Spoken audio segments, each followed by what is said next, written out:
ನಿಖಿಲ್ ಪ್ರವಾಸದಲ್ಲಿ ಎಲ್ಲ ಕಡೆ ಜೆಡಿಎಸ್ ಅಭ್ಯರ್ಥಿ ಅಂತ ಹೇಳ್ತಿದ್ರು ಹೊರತು ಎನ್ಡಿಎ ಅಭ್ಯರ್ಥಿ ಇಲ್ವೇ? ನಾನೀಗ ಆಗಲೇ ಅವರು ಪಕ್ಷದ ಕಾರ್ಯಕರ್ತರ ಒಂದು ಸಂಘಟನೆ ದೃಷ್ಟಿಯಿಂದ ಏನು ಪ್ರವಾಸ ಮಾಡ್ತಾ ಇದ್ದಾರೆ. ಇವತ್ತು ಬೀದರ್ನಲ್ಲಿದ್ದಾರೆ, ನೆನ್ನೆ ಬೀದರ್ನಲ್ಲಿದ್ದರು, ಇವತ್ತು ಕಲಬುರಗಿ ಹೋಗಿದ್ದಾರೆ. ಸಂಘಟನೆ ದೃಷ್ಟಿಯಿಂದ ಅವರು ರಾಜ್ಯದಾದ್ಯಂತ ಪ್ರವಾಸ ಮಾಡಿದ್ದಾರೆ. ಮೈತ್ರಿಗೂ ಅವರ ಪ್ರವಾಸಕ್ಕೂ ಸಂಬಂಧ ಇಲ್ಲ. ಪಕ್ಷದ ಸಂಘಟನೆ ಆಗಬೇಕಲ್ಲ. ಈಗ ನಾವೇನು 224 ಸ್ಥಾನ ನಾವು ನಿಲ್ಲಕ್ಕಾಗತ್ತಾ?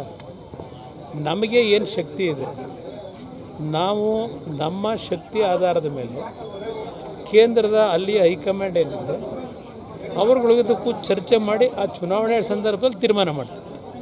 ಸರ್, ನಿಖಿಲ್ ಅವರು ಒಂದು ಕಡೆ ಏನು ಪ್ರವಾಸ ಮಾಡ್ತಾ ಇದ್ದಾರೆ, ಆದರೆ ಮಂಡ್ಯ ಶಾಸಕರು ಹೇಳ್ತಾರೆ ಮಂಡ್ಯವನ್ನು ಗುತ್ತಿಗೆ ಕೊಟ್ಟಿಲ್ಲ ನಿಮಗೆ ಅಂತ ಹೇಳ್ತಾರೆ.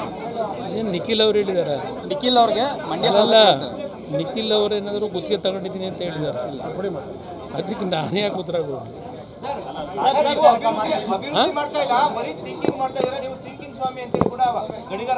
ಅದಕ್ಕೆಲ್ಲ ನಾನು ಉತ್ತರ ಕೊಡಬೇಕಾ?